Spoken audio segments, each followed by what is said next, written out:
À mon sens, le grand enjeu du moment, c'est de reprendre en main la définition qu'on se donne du développement. On a eu une approche assez productiviste où la création de valeur passait par la mobilisation de ressources, l'exploitation d'une énergie et la production de biens ou de services qu'on allait pouvoir vendre.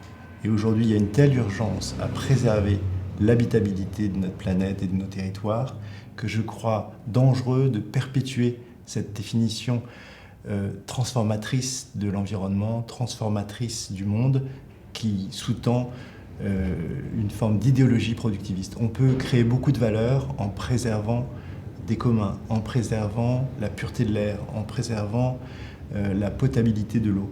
Donc il y a un grand sujet de changement de rapport à l'existant, à l'environnement, et même le terme d'environnement quelque part nous conduit de manière insidieuse à envisager ce milieu qui est la condition de notre survie comme quelque chose qui nous est extérieur, c'est ce qui est autour de nous, alors qu'évidemment, à chaque instant, nous respirons l'air qui est supposé être dans l'environnement et nous le faisons nôtre. À chaque instant, nous nous nourrissons de ce que des pollinisateurs, de ce que des végétaux, des animaux nous permettent d'obtenir. Donc il faut vraiment changer de relation au vivant et c'est pour ça que il y a une urgence vraiment pour moi très forte à redéfinir la définition du développement et derrière cette définition du développement, la définition de la valeur. On est très profondément influencé dans notre définition de la valeur par une approche très transactionnelle. A de la valeur ce qui se vend ou qui s'achète, ce qui signifie que l'amour d'un père pour son enfant, le soin qu'il portera à son éducation, l'attention qu'il portera à ses besoins, tout ça n'étant pas monétisé, n'étant pas mercantile, n'est pas reconnu comme étant porteur de valeur et comme étant légitime sur les questions de développement. Donc réinventer, repenser cette manière qu'on a de définir le développement, qui est sous-tendue par une certaine définition de la valeur, ça me paraît être la priorité des priorités, l'enjeu des enjeux du moment.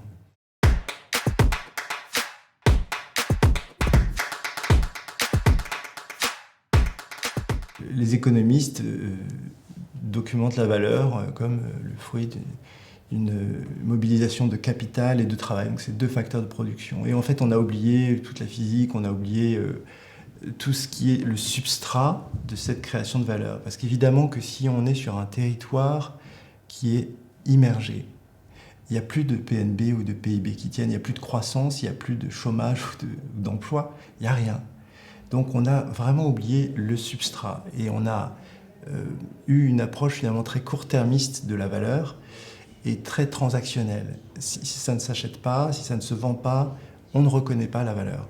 Or aujourd'hui on sait que les sociétés humaines, les communautés tiennent parce qu'il y a un projet commun, une vision commune, un sentiment d'appartenance. Et ces choses-là, l'économie n'a pas du tout su les valoriser. On a des femmes, des hommes qui jouent dans les communautés locales des rôles clés pour assurer la résilience en cas d'aléa, en cas de situation inédite, en cas de besoin de cohésion ou d'unanimité.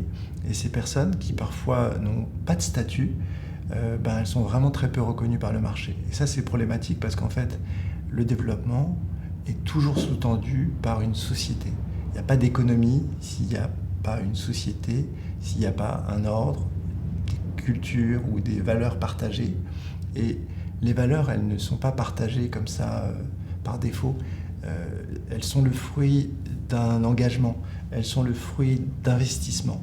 Et aujourd'hui, on mesure pleinement combien le développement, quelle que soit la définition qu'on s'en donne, qu'elle soit productiviste ou préservationniste vis-à-vis du vivant et des écosystèmes, quelle que soit la définition qu'on se donne du développement, on comprend qu'il est toujours sous-tendu par un substrat, un milieu qui lui est plus ou moins favorable.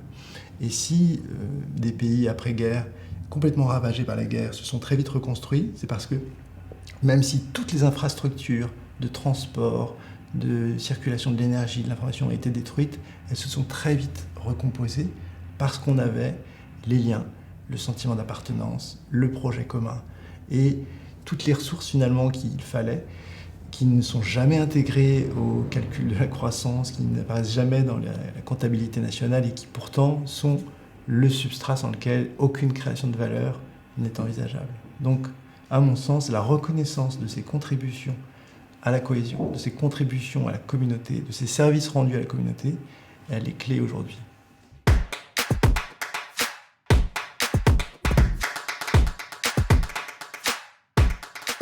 Alors, on vit une époque formidable sur ce plan-là. C'est que la multiplicité des outils dont on dispose pour créer de l'engagement, pour créer du lien, de la cohésion, est en constante augmentation grâce à la multiplication des outils digitaux et au niveau d'équipement toujours accru des citoyens et des citoyennes.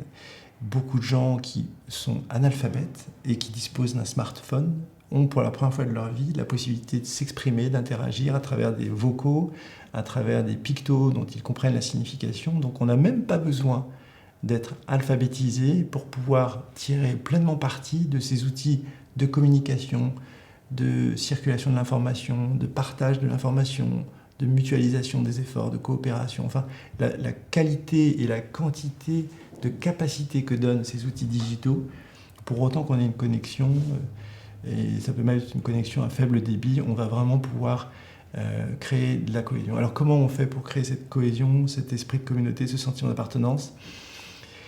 On est ainsi fait, on est des sapiens, on a besoin de se sentir appartenir, de se sentir contenu. Et donc aujourd'hui c'est vraiment démontré que c'est très compliqué de faire vivre des interactions, des coopérations, des transactions dans un cadre de confiance s'il n'y a pas cette sensation d'appartenance, si on ne se dit pas on fait partie du même corps, on fait partie du même corps social à minima. Et pour créer cette cohésion, eh bien, souvent c'est avantageux de mettre l'accent sur ce qu'on a de commun, sur ce qu'on partage. Alors on a toujours des intérêts un peu divergents, on a des points de vue ou des sensibilités variées, mais en fait on partage l'essentiel. Et ça, ce partage de l'essentiel, on a tous envie de prospérité, de sécurité, que nos enfants vivent dans un monde à peu près protégé, etc., et où l'abondance règne. Tout ce substrat commun, tout ce désir commun peut nourrir un projet. Et il me semble important donc de se dire, quand on veut créer de la communauté, contribuer à ce qu'il y ait de la communauté, on doit se demander de quoi les acteurs individuellement ont envie. Et on doit créer un collectif dans lequel chacun va pouvoir être acteur de l'expression de son envie.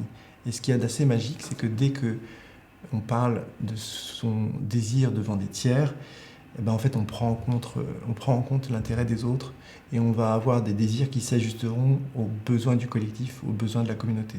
C'est peut-être un peu abstrait, mais ça me paraît important de dire avec force que c'est parce que les visions communes se nourrissent des visions individuelles, qu'elles sont co-construites, qu'elles sont élaborées sur un mode participatif, qu'elles vont avoir une légitimité, qu'elles vont faire leur boulot de catalyseur de cette sensation d'appartenance, de ce sentiment d'être partie prenante d'un collectif.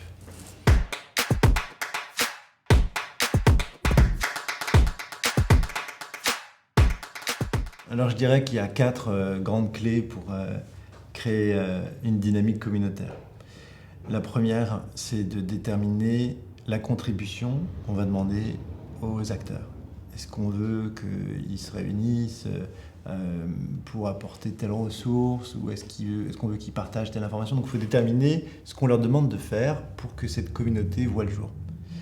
La deuxième condition, c'est d'avoir un reward, une gratification. Il faut que ceux qui contribuent, ceux qui se donnent la peine de contribuer, d'apporter la petite pierre à l'édifice selon les indications qu'on leur a données, soient récompensés. Ça peut être statutaire, ça peut être matériel, ça peut être symbolique, mais il faut, en affinité avec leur sensibilité, reconnaître cette contribution pour qu'elle soit pérennisée et qu'ils se disent ma contribution a été reconnue, j'aurais pu ne rien donner, j'ai donné quelque chose et j'ai reçu en retour quelque chose qui m'intéresse. La troisième condition, c'est de repérer que dans toute société, il y a des engraineurs et il y a des pacificateurs. Il y a des gens qui aiment créer des liens et il y a des gens qui aiment tirer la couverture à eux. Il y a des gens qui sont dans la prédation et des gens qui sont dans la valorisation. Et il ne faut pas donner à ceux qui veulent attirer la lumière sur eux plutôt que créer du lien, créer de la confiance, créer de la bienveillance. Il ne faut pas leur donner les places prestigieuses de choix. Et ils sont les premiers à les demander. Donc, quand on dit qui veut être administrateur de l'association, c'est pas généralement les plus helpful, c'est pas les plus modestes, c'est pas les plus au service de la communauté et des autres qui disent moi. C'est plutôt ceux qui disent pousse-toi de là que je m'y mette. Et donc il faut pas fonctionner sur un régime où on demande aux gens qui veut prendre des responsabilités, qui veut endosser le statut de coordinateur, de chef, d'animateur. Non, c'est pas comme ça qu'il faut fonctionner, parce que sinon on va avoir à la tête des structures et des dispositifs qu'on met en place les plus avides de pouvoir, de statut, de prestige, et ils sont toxiques pour la société et pas du tout contributifs. Donc c'est à nous de faire un casting, d'aller chercher. Souvent c'est un travail de conviction, parce que les gens ils n'aiment pas être mis en avant. Ils disent non, mais moi je préfère aider dans les soutes, dans les coulisses.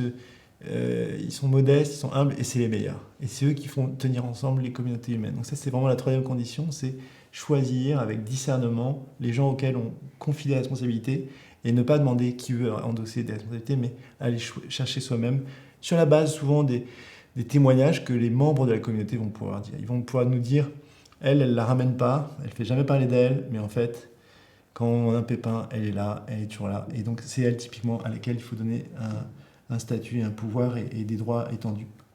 Et puis la quatrième condition pour que fonctionnent bien les dynamiques communautaires, c'est de créer des espaces de conversation, des espaces de circulation de l'information, des espaces de mobilisation en adéquation avec les habitudes de vie des membres. Donc si les gens ils sont dans une communauté agricole, ils sont faiblement connectés, mais qu'ils ont l'habitude de se retrouver tel jour de la semaine, à telle heure, juste après, on peut leur dire, on a un petit moment dédié à telle dynamique communautaire, on veut créer un commun, on veut mieux gérer la question de l'irrigation, on veut en parler, et ça va se faire offline, comme ça, dans le monde physique, etc.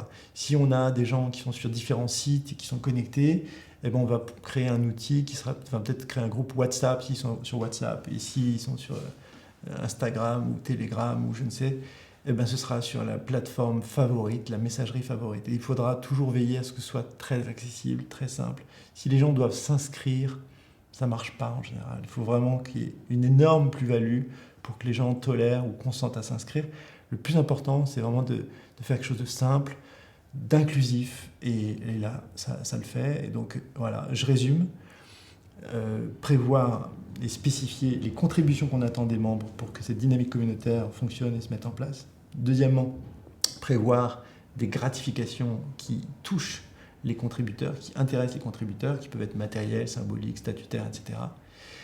Ne pas laisser ceux qui disent « moi je prends la place de coordinateur, d'animateur, de chef » la prendre, mais faire soi-même le casting en allant chercher les gens qui sont des pacificateurs, des socialiseurs, des gens qui sont dans le lien et dans l'empathie. Et quatrièmement, créer un espace de conversation où la communication est fluide, où on n'a pas d'effort à faire pour interagir avec les autres, que ce soit en ligne ou dans le monde physique.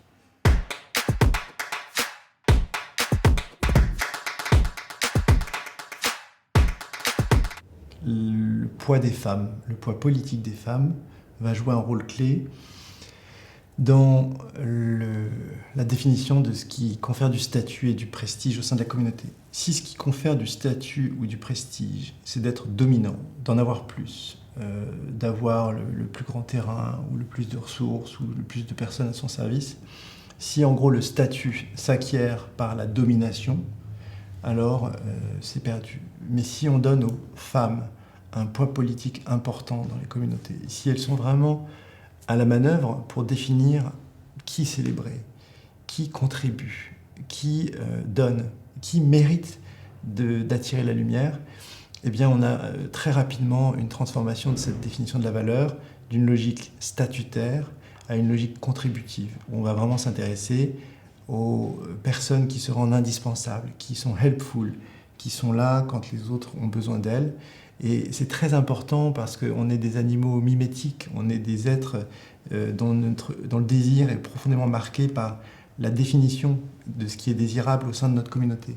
Et si au sein de notre communauté, c'est le plus riche qui attire la convoitise et non pas le plus estimé, ou le plus respecté, ou le plus sage, ou celui qui a le plus de liens de qualité avec des gens auxquels il peut faire confiance, eh ben, on va avoir une forme de dégradation du lien puisqu'on est dans une logique purement compétitive, une logique rivalitaire, avec les dégâts qu'on connaît sur la cohésion, puisque les autres sont perçus comme des ressources et non plus comme des alliés.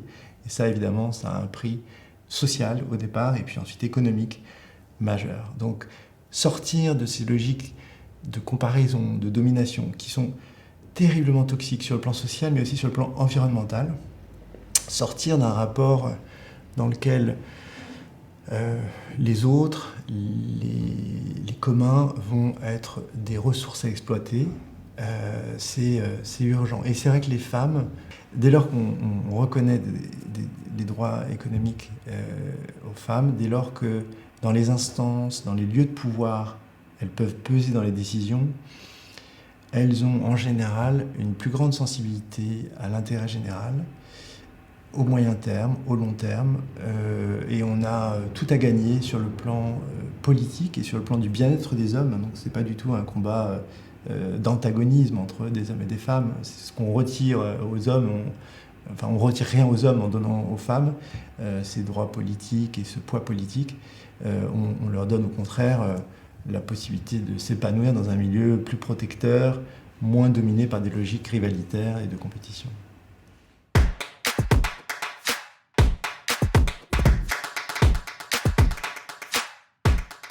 Je promeus deux concepts. L'une qui prend la forme d'une réforme que j'ai appelée éco-détaxe. Alors qu'est-ce que c'est l'éco-détaxe ? C'est un petit aiguillon pour changer de paradigme fiscal. Aujourd'hui, la fiscalité, elle se nourrit de flux, elle capte une partie des flux transactionnels. Dès que quelque chose se vend ou s'achète, il y a un petit prélèvement et c'est comme ça que fonctionne la fiscalité. Et du coup, les nations ont avantage à stimuler la quantité de transactions, à favoriser la mercantilisation. Quand un secteur, par exemple, devient marchand, ça y est, il est accueilli dans le PIB, ça fait des points de croissance en plus. Et quelque part, ça promeut une logique un peu délétère de mercantilisation.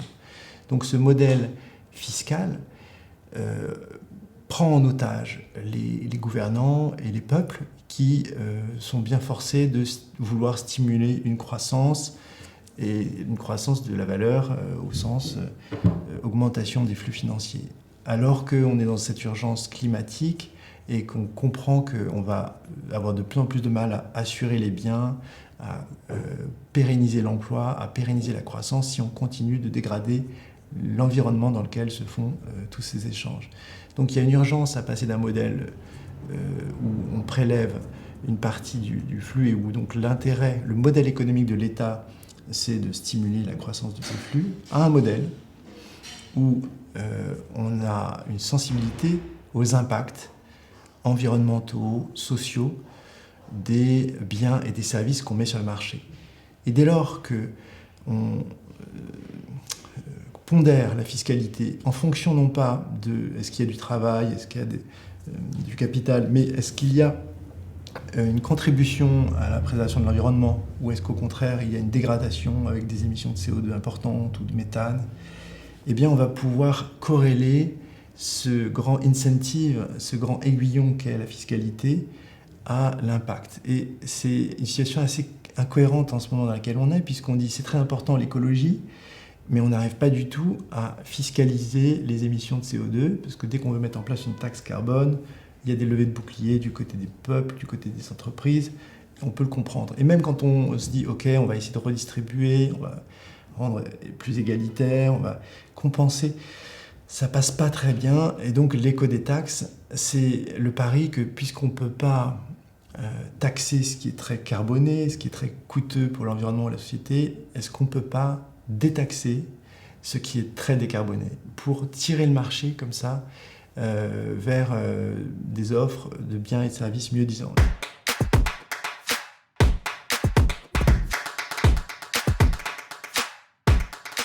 L'éco-détaxe, elle est fortement inspirée par une réforme que l'Europe a mise en place. Une réforme d'une incroyable élégance, d'une incroyable simplicité.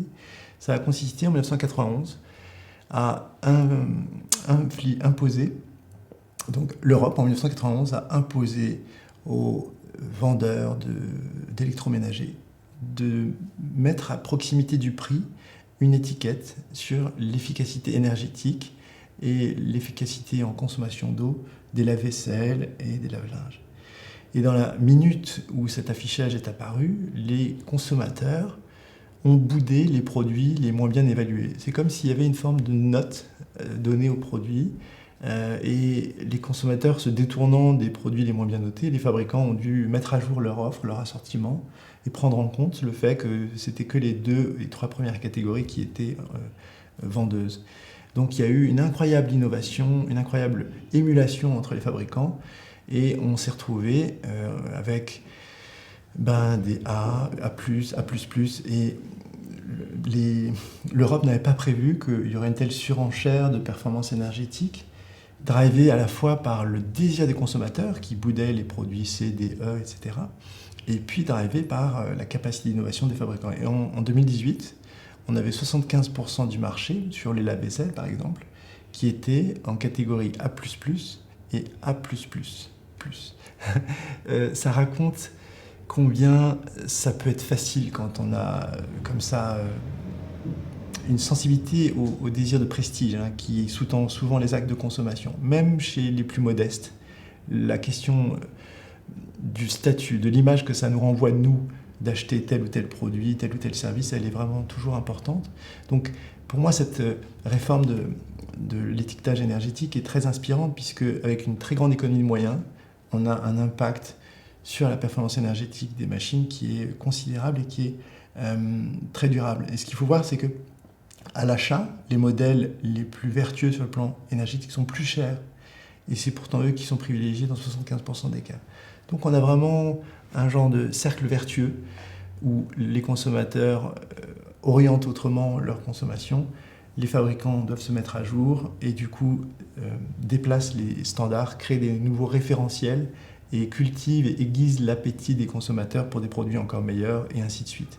C'est vraiment cette logique cercle vertueux qu'il nous faut mettre en place dans tous les territoires de la consommation pour que de manière indolore, sans que personne ne trouve à y redire, parce que la coercition est faible, parce que le choix libre du consommateur est protégé, et on va pourtant néanmoins, sans donc véritable coercition, pouvoir faire vraiment bouger tout le marché. Ça, c'est pour moi très inspirant.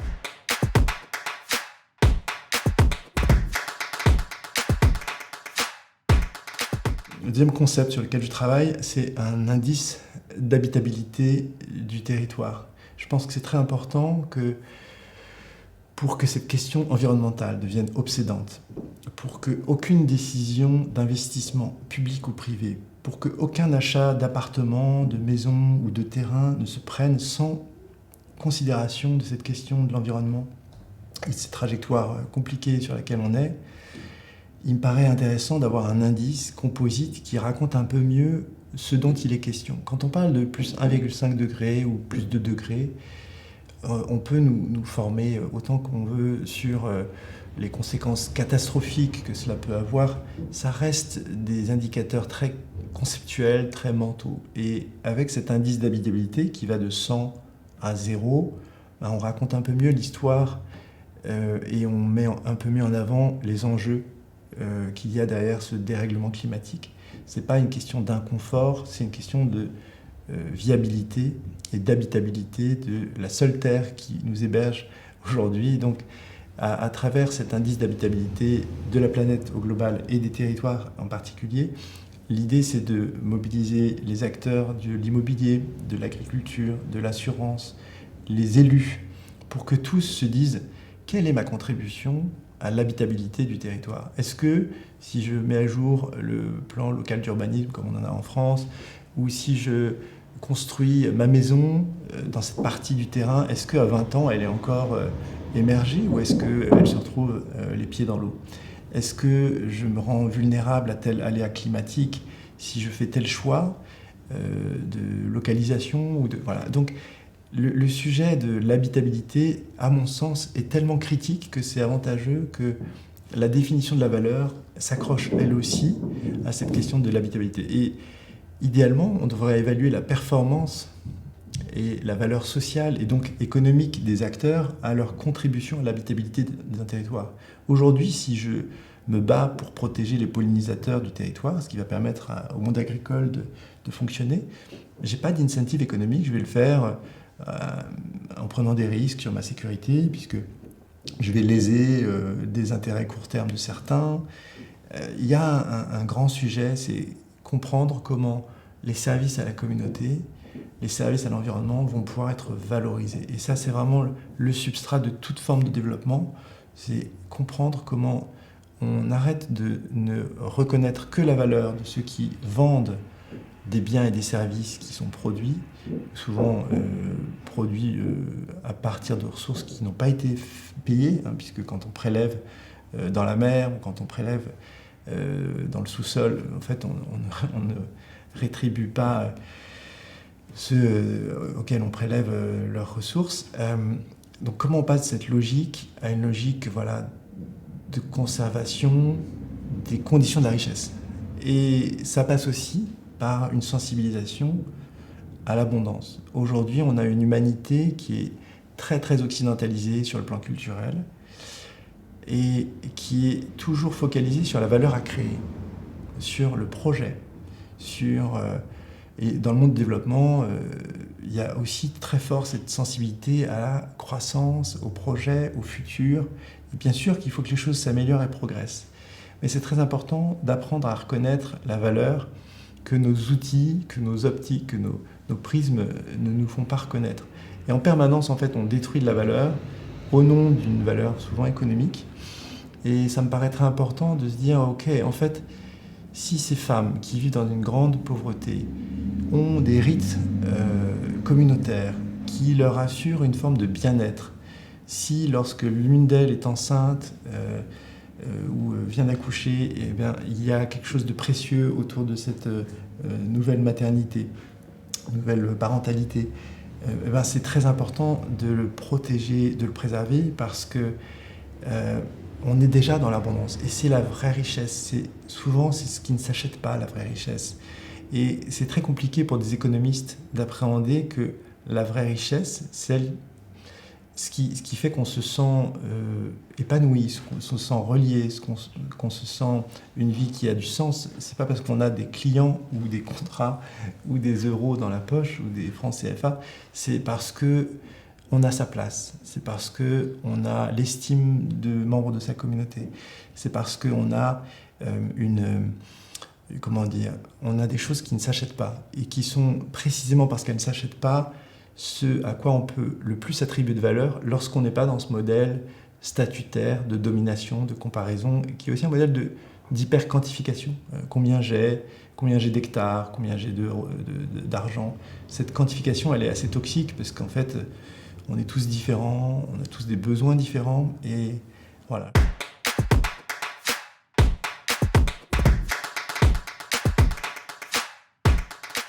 Alors la richesse, c'est une des choses les plus difficiles à définir, et je crois qu'on gagne à ne pas définir pour les autres ce qu'est à leurs yeux la richesse. Et je crois que c'est ça la bonne définition de la richesse, c'est une définition radicalement empathique, où on ne définit pas dogmatiquement, sur la base d'un principe ou d'une définition de la valeur, ce que c'est la richesse. Donc la richesse pour ma compagne n'est pas la même chose que la richesse pour moi. Et au fond, la richesse, c'est ce qui contribue, si je dois essayer de forger une définition, c'est ce qui contribue le plus au bien-être et à l'épanouissement durable de chacun de nous. Donc, pour certains, la richesse, ça va être le droit de disposer de temps libre et d'un environnement calme et apaisé. Pour d'autres, la richesse, ce sera une vie où tout va à 100 à l'heure, où il y a de l'intensité de l'événement, jamais 2 jours semblables qui se passent. Et il faut respecter cette variabilité extrême des définitions de la richesse en intégrant un critère de temps un peu long. Parce que notre définition de la richesse à l'échelle du quotidien, du fait que nous sommes assez myopes en tant qu'homo sapiens et très très focalisés sur le court terme, en fait, il faut corriger un petit peu ce biais de focalisation sur le court terme en intégrant dans la définition de la richesse une vision moyen terme et long terme. Et en amont même des générations futures, juste la richesse, si on ne prévoit pas qu'on vieillit, et que quand on vieillit, on perd son employabilité, qu'on a plus de fatigue, etc.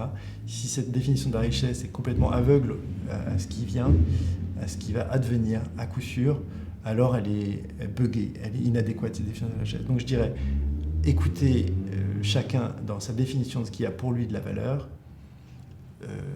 Évidemment, il faudra agréger sa définition avec la valeur que les autres donnent. Si la richesse, c'est pour moi la domination, ça va peut-être poser un problème à ceux qui ont vocation à être assujettis ou asservis à ma domination. Donc ça, ce serait évidemment fâcheux. Donc il y a une intégration à faire pour arriver à un optimum qui est ce qui avantage le plus, ce qui contribue le plus au bien-être et à l'épanouissement de chacun en intégrant le moyen et le long terme.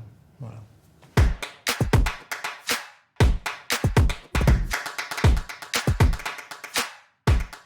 Un des auteurs qui a eu le plus d'influence sur moi, c'est Raymond Boudon.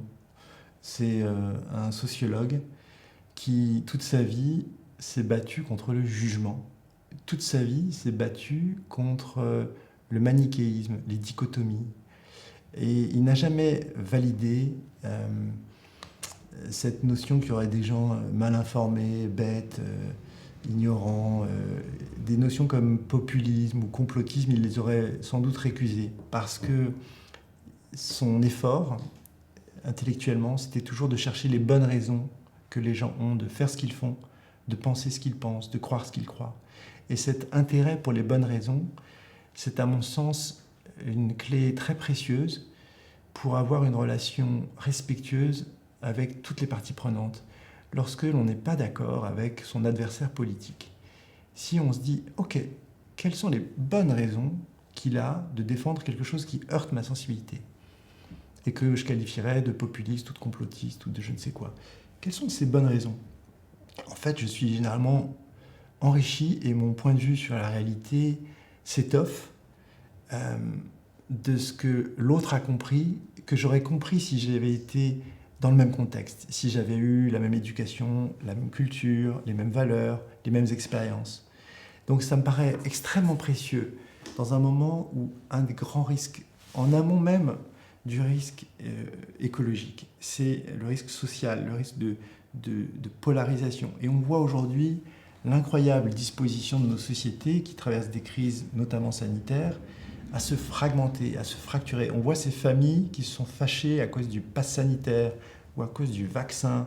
Donc on a même des gens qui sont anti-vax ou des gens qui sont pour le vaccin mais contre le pass sanitaire, qui sont fâchés avec des gens qui sont pour le vaccin et pour le pass sanitaire. Donc à chaque nouvelle génération à chaque moisson d'actualité, on a des nouveaux schismes, des nouvelles scissions, des nouvelles fractures. Jusqu'où on va aller dans la fragmentation? À la fin, on sera tout seul à se supporter et sans doute on aura même du mal à se supporter soi-même puisqu'on est pétri de contradictions. Donc il y a une urgence à lâcher les postures dichotomiques où l'autre c'est le méchant, l'autre c'est le salaud, l'autre c'est le capitaliste, ou c'est le pauvre, ou c'est l'angélique, ou c'est le gauchiste, ou le facho, je ne sais. Ça c'est très important de s'émanciper à mon sens de ces postures accusatoires pour se dire peut-être qu'il ne partage pas du tout mes valeurs, peut-être que sur le plan idéologique c'est mon adversaire, mais en fait on est dans le même bateau, on est sur la même planète qui est comme une forme d'île déserte et il faut qu'on s'entende. Pourquoi il faut qu'on s'entende? Parce que dès qu'on s'éloigne un petit peu de l'atmosphère, la température elle est de 2,73 degrés Kelvin, donc on est très très proche du zéro absolu. Le monde n'est pas un îlot habitable, accueillant, etc. Donc il faut vraiment qu'on réussisse à s'entendre parce que dehors il fait très très très très très froid et très noir. C'est pas très drôle. Donc protégeons cette incroyable oasis dans un immense néant qu'est la Terre. Et pour ça, trouvons des manières de nous entendre avec les gens avec lesquels on ne se sent vraiment pas d'affinité. C'est, je dirais, presque plus important d'aller chercher du lien, de la confiance, de l'empathie mutuelle avec les gens qui nous heurtent le plus qu'avec nos propres amis.